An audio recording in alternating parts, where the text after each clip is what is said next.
Olá, gente de Deus, aqui é o pastor e professor Wellington Barci, trazendo mais uma aula para a turma de presbítero do IBCamp. É uma alegria, nossa jornada está chegando ao final, não é? Mas graças a Deus a gente pode olhar para trás e ver que essa caminhada tem valido a pena, né? Porque nós temos crescido em graça e conhecimento. Então, hoje, no na nossa lição de integração e discipulado, nós vamos falar sobre as recompensas do discipulado. Temos falado alguns temas desse assunto, né? E o nosso tema de hoje é as recompensas do discipulado. E para tal, eu quero fazer leitura de um texto bíblico que se encontra no Evangelho do Senhor Jesus, segundo Mateus, capítulo 19, versículos 27, 28 e 29. Eu passo a ler. Então Pedro, tomando a palavra, disse-lhe: Eis que nós deixamos tudo e te seguimos. Que receberemos? E Jesus disse-lhes: Em verdade vos digo que vós que me seguistes, quando na regeneração o Filho do Homem se assentar no trono da sua glória, também vos assentareis sobre 12 tronos, para julgar as 12 tribos de Israel. E todo aquele que tiver deixado casas, ou irmãos, ou irmãs, ou pai, ou mãe, ou mulher, ou filhos, ou terras, por amor do meu nome, receberá 100 vezes tanto e herdará a vida eterna. Então, esta é uma palavra da qual nós vamos basear para falar sobre o tema as recompensas do discipulado. Eu gostaria que você guardasse um pouco esta palavra, porque rapidamente eu quero falar sobre um outro tema que ele também eu preciso incluí-lo nesta aula. Que tema é esse? Depois eu vou voltar aqui ao nosso assunto principal de hoje. É falar de discipulado e a próxima geração.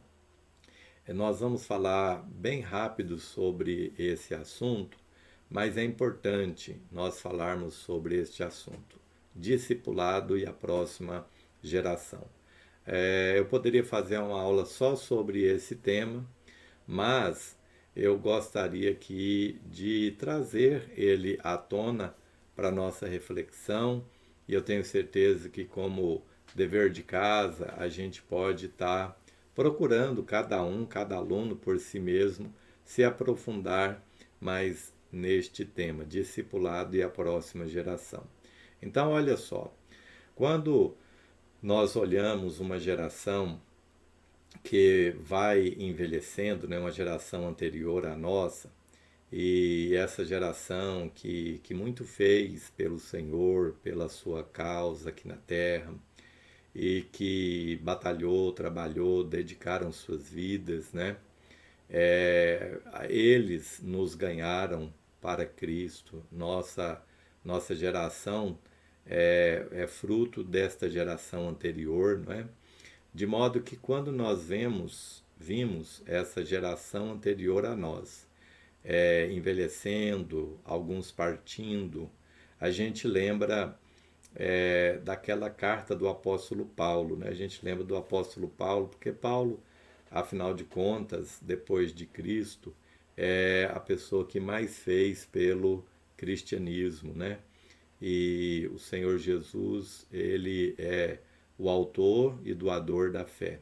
E ele teve os seus servos. Paulo foi um servo dedicado na casa de Deus.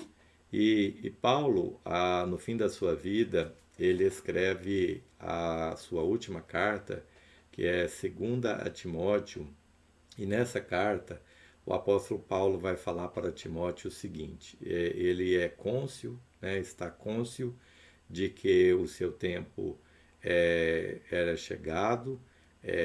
Os estudantes entendem, os estudantes da Bíblia entendem que uma ou 2 semanas depois que ele escreveu aquela carta, ele veio a morrer, né? foi executado por Nero, pelo imperador romano, e o apóstolo Paulo, então, ele vai escrever aquela carta e vai falar para Timóteo, que era um filho na fé de Paulo, que fazia parte da geração posterior à de Paulo, e Paulo vai dizer para Timóteo o seguinte: olha, eu recebi do Senhor e eu passei para você, e o bastão, né, é como aquela corrida atlética, aonde você vê vários atletas formando uma equipe, e aí ele cumpre a sua carreira, ele passa o bastão para o seguinte vai correr também a sua carreira, e da mesma forma vai passar o bastão, né? E assim sucessivamente. Então, Paulo estava dizendo para Timóteo exatamente isso: olha, eu recebi do Senhor e agora eu estou passando, né, para você. E o que de mim você ouviu, Timóteo, você, por sua vez, também vai passar a homens que sejam fiéis, né? E estes homens fiéis também, por sua vez, vão passar, de modo que a gente vê que foi assim que o Evangelho chegou até nós, né? Então, eu, por exemplo, me converti nos anos 80, e de lá para cá eu já vi pastores, ganhadores de almas, irmãos e irmãs que trabalharam na obra do Senhor, oraram, evangelizaram, pregaram a palavra de Deus, e alguns deles já partiram. E nos seus velórios eu sentia ali que como que o bastão estivesse sendo passado para mim, né? Aquela responsabilidade de dar sequência ao trabalho do Senhor. Então, é no discipulado de Cristo que nós estamos formando uma nova geração, e daqui um tempo nós sabemos que a responsabilidade vai ser deles, né? De dar continuidade ao trabalho do Senhor. Então a gente vê que sempre foi assim. Moisés teve o seu Josué, Paulo teve o seu Timóteo, Martinho Lutero, por exemplo, ele teve o seu Melanchthon, Calvino teve o seu Beza, de modo que nós precisamos também discipular e formar o caráter de Cristo em homens e mulheres que nós conseguimos ganhar ou discipular, né? Para que eles, por sua vez, possam dar sequência. Porque depois de nós haverá uma outra geração que vai se levantar e que vai estar fazendo aquilo que nós estamos fazendo. Vão ensinar, vão pregar, vão orar, vão louvar, enfim, vão servir a Deus e falar a sua palavra, ganhando pelo poder de Cristo outras vidas para o reino do nosso amado Deus. Então é muito importante nós fazermos o trabalho do discipulado, porque este é um tema: discipulado e a próxima geração. Tá bom? Vamos voltar então ao nosso tema principal de hoje, que é discipulado e as suas recompensas. Você lembra, eu li 3 versículos lá em Mateus capítulos 19, quando o contexto ali, né, o que gerou aquela pergunta de Pedro para o Senhor Jesus, falando que os discípulos, eles haviam deixado, né, coisas, deixado tudo para seguir a Cristo, e o que é que eles iriam então ter como recompensa disso, né? Então, essa pergunta de Pedro, ela tem um fundo, ela tem ali um contexto, né? E por que Pedro fez essa pergunta para o Senhor Jesus? Porque teve aquele episódio daquele jovem rico que chegou para Jesus, né? Tinha muitas riquezas, e falou que queria herdar a vida eterna. Como é que ele faria isso? Jesus disse que ele deveria desfazer da sua riqueza, vendendo, dando aos pobres, e vir e segui-lo, e que ele teria uma recompensa no céu. Então observe que nós temos aqui 3 estágios nessa palavra de Jesus a este jovem. Ele deveria vender tudo que ele tinha, a gente pode chamar isso de desapego, né? E, de certa forma, nas nossas aulas anteriores, nós falamos do custo do discipulado. O discipulado, ele tem um custo. A gente sabe que o que é um discípulo, o que é discipulado, né? Nós vimos que tem 2 conceitos. Lembra dos 2 conceitos? É o ato de seguir a Cristo e também o ato de levar outros a seguir a Cristo. Então, tanto para quem está seguindo a Cristo, como para quem está levando outros a seguir a Cristo, tem um custo, né? Então, o discipulado, ele tem um custo. E aí, quando Jesus fala para aquele jovem, olha, você tem que desapegar, né, do que você tem. Então, esta é uma fase. Segunda fase, depois que você fizer isso, vem e siga-me.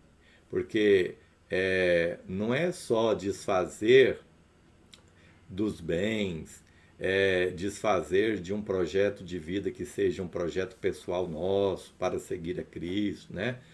Não é só desfazer, mas tem uma segunda fase, que é nos apegarmos. Então, nós chamamos a primeira fase de desapego, quando nós abrimos mão, não só de coisas erradas, mas às vezes até de coisas corretas. Mas a nossa vida era um projeto pessoal e nesse projeto não incluía o Senhor e o seu reino. Então, às vezes, é-nos necessário abrirmos mãos de coisas que sejam boas, corretas, honestas também, além daquilo que é pecado, daquilo que é incorreto, daquilo que não é certo, né? Então, a primeira fase, voltando, é o desapego. A segunda fase é o apego. Nos é necessário nós seguir a Jesus, nós nos voltarmos para Deus, né? Dedicarmos a nossa vida a Ele, para que aí comece as coisas se completarem. Não adianta nada você abandonar os vícios, o mundo, o pecado, talvez aí um projeto pessoal que seja legal e tudo, mas que não tem Deus nele, se você também não se apegar àquilo que Deus tem para você, que é o próprio Deus, em primeiro lugar, e também o projeto que Deus tem para a nossa vida. E em terceiro lugar, é a recompensa, né? Então a gente chama aqui de 3 fases: desapego, apego e recompensa. E Pedro, vendo aquilo, porque Jesus disse para o jovem, olha, vai, vende tudo que tem, volta e me segue, e você vai ter uma recompensa no céu. Então, a terceira fase, ela é real também, é a fase da recompensa. E aí surge a pergunta de Pedro, depois que o jovem foi embora, porque não quis abrir mão do que ele tinha, e ele foi embora e foi triste, né? Porque ninguém sai da presença do Senhor Jesus alegre, mesmo tendo tudo. Enfim, mas aí Pedro, vendo aquilo, Pedro também vai falar essas 3 fases nessa pergunta que ele faz para Jesus. A primeira ele fala, Senhor, nós nos desapegamos, nós deixamos tudo, né? Não era tanto quanto o rico tinha, nós tínhamos menos, mas nós, enfim, nós deixamos tudo e nós estamos te seguindo. Ou seja, agora também, além de nos desapegarmos, nós nos apegamos a ti. E Pedro disse, qual vai ser a nossa recompensa, né? Talvez alguns criticam Pedro por falar nisso, né? E o que eu vou ganhar com isso, tal? Mas é uma pergunta absolutamente natural. Alguns se sensibilizam com essa palavra de Pedro para Jesus. Porque, na verdade, só a bondade de Jesus, só conhecer Jesus, e a própria Bíblia fala que o Senhor Deus é a nossa porção. Já é uma recompensa extraordinária, maravilhosa, não é? Não tem nada mais que possa igualar a recompensa de você ter Deus, conhecer a Deus, ter comunhão com Deus. Isso é maravilhoso. Mas Jesus não repreendeu a Pedro. Então, essa foi uma pergunta justa, natural. E Jesus, além de oferecer Deus a nós, Ele, o Espírito Santo a nós, né? Ele também diz que haverá recompensas. Por quê? Porque aqueles que se desapegaram, no caso dos discípulos, deixaram ali o convívio com as suas famílias, né? Não é que eles deixaram, brigaram com as suas famílias, não quero saber mais de vocês. Há casos que isso acontece por causa da fé em Jesus, há casos de pais que renegam seus filhos, né? Eu conheci um pai que dizia, eu prefiro ver a minha filha na prostituição do que ver ela crente. Então, assim, nesses casos, assim, como também, não sei se você já ouviu falar a história do apóstolo dos pés sangrentos, até um livro que conta essa história, né? Então, há ali casos de pais na Índia que renegaram seus filhos, mandaram eles para fora de casa, não aceitavam que eles fossem cristãos. Então, o simples fato de alguém ter fé em Jesus faz com que haja ali quebra nos relacionamentos familiares. Mas também não tem necessidade, na maioria dos casos, de nós quebrarmos o nosso vínculo com a família. Mas às vezes, aceitando um projeto que o Senhor tem para a nossa vida, às vezes nós nos afastamos deles, porque às vezes Deus coloca em nós uma obra que nós precisamos sair, talvez, da nossa cidade. E aí nós vamos abrir mão da comunhão com os nossos pais, enfim. Nós nos desapegamos também, né? E nesse desapego de deixar pai, irmã, irmão, às vezes filho, então diz a palavra terras, né? Bens, propriedades, trabalho. Às vezes alguém está num trabalho, eu tenho um testemunho pessoal, quando na minha juventude eu era sonoplasta, eu trabalhava numa rádio nos anos 80 e eu ganhava relativamente bem naquela rádio, mas quando eu converti, eu percebi que aquele ambiente ali ia ser um ambiente desfavorável para quem estava começando na fé. E eu precisava daquele emprego, a minha família precisava daquele emprego, mas eu sabia que o evangelho para mim era mais importante e eu fiz um sacrifício, né? Se grande ou pequeno, Deus sabe o tamanho que foi esse desapego, mas enfim, eu posso testificar que por mais que eu passei 3 meses depois de apertos, de dificuldades, Deus cuidou, Deus abriu portas de forma milagrosa. Então, eu quero dizer com isso, já pegando aqui um gancho no que aconteceu comigo, é que essas recompensas que o Senhor ele promete ao discípulo que desapega, que abre mão, né, de coisas erradas e às vezes até boas para segui-lo, para seguir o Senhor, há recompensas que ele mesmo disse, recompensas celestiais e recompensas materiais, como no meu caso. 3 meses depois, portas foram abertas, né?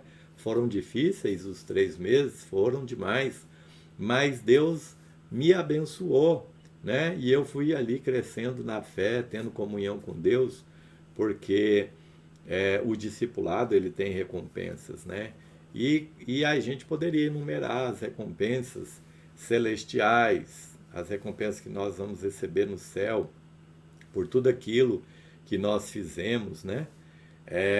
Mas eu poderia também aqui relacionar um monte de bênçãos que nós temos aqui ainda nesta vida, porque eu vou aqui contar mais um outro testemunho.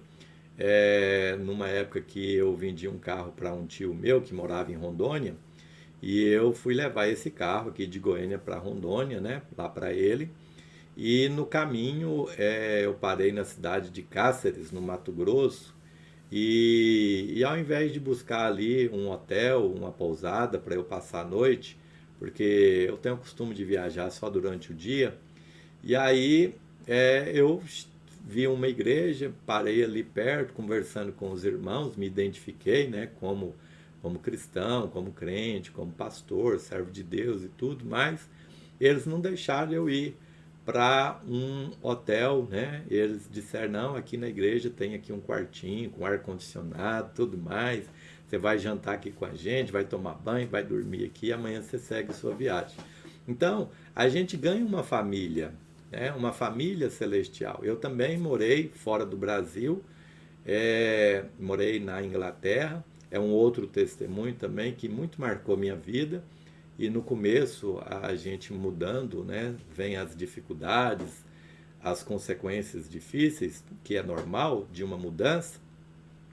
E ali eu fui congregar numa igreja inglesa e o pastor me convidou para um almoço na sua casa, um pastor inglês. Eu não sabia nem falar inglês direito, mas eu entendi muito bem. Ele falou calmamente ali na sua casa, na sua mesa, a gente almoçando. Ele disse, olha, Deus falou para mim que você é meu irmão e que eu vou cuidar de você.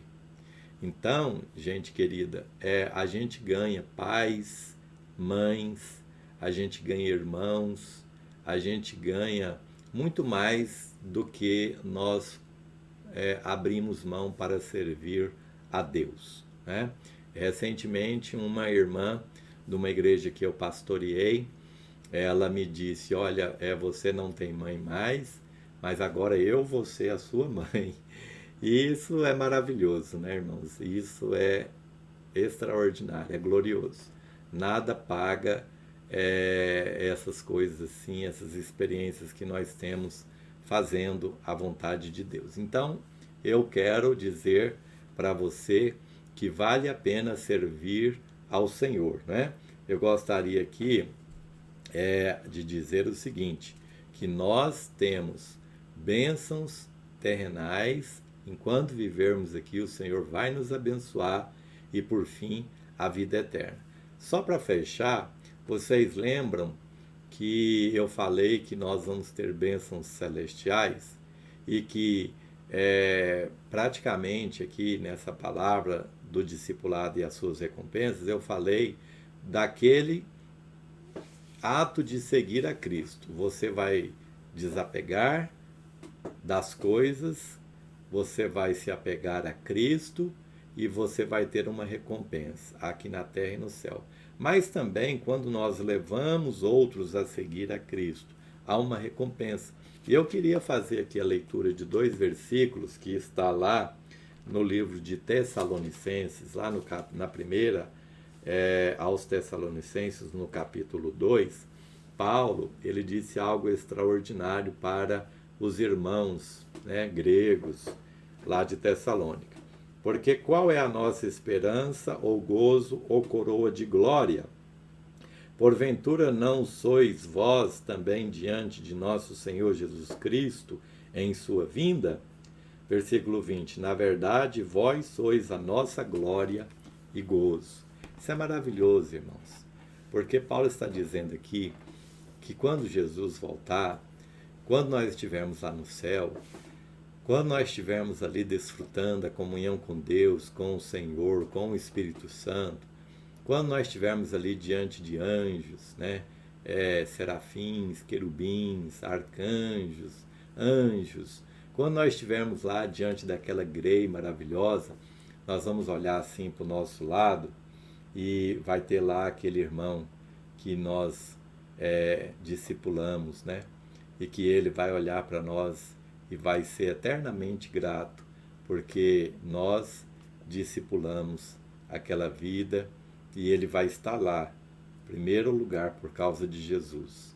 Foi Jesus quem salvou, foi Jesus quem morreu na cruz por ele.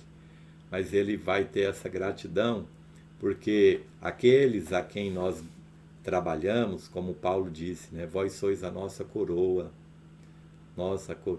né? Então é esse tipo de coroa aí eu quero ter lá no céu. Que Deus abençoe grandemente e que nós possamos fazer a obra do Senhor incansavelmente. Deus abençoe nossos alunos do curso de presbítero.